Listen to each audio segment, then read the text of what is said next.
संपर्क लागिला रक्त छिटा चाउल भागबंटा को नहीं मां को हत्या कला शैतान पुओ। मां को हत्या करबा परे निजे आत्महत्या उद्यम। चाउल भागबंटा को नहीं जन्म कला मां को हत्या करिछि शैतान पुओ। धारुआ अस्त्र रे वृद्धा मां मुंड को आक्रमण करी नृशंस भावे हत्या करिछि पुओ।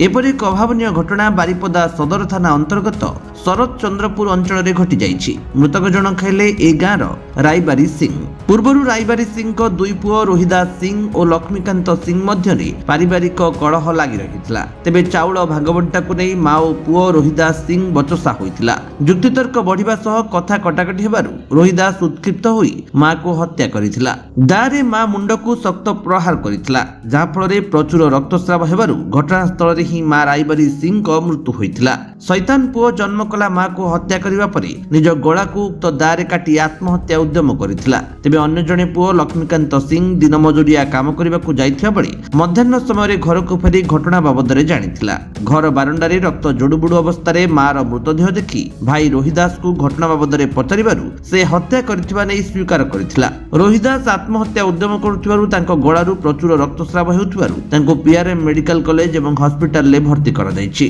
पुलिस घटनास्थल रे पहुंची मृतदेह उद्धार करी शव व्यवच्छेद निमंते पीआरएम हॉस्पिटल को पठाइछंती। एनै पुओ लक्ष्मीकांत सिंह अभियोग क्रमे बारिपदा सदर थाना मामला रुजु करी हत्याकारी पुओ रोहिदास सिंह को पुलिस गिरफ्त करिछि। असुस्थ थिबारु हॉस्पिटल ले पुलिस हेफाजत रे तांकर चिकित्सा जारी रहिछि। से सुस्थ हेबा परे कोर्ट चालान कराजियो बोली पुलिस पक्षरु सूचना मिलिछि। मयूरभंज जिला स्वतंत्र प्रतिनिधि मनोज कुमार बेहरांक रिपोर्ट, विश्व विजयी न्यूज ओडिशा।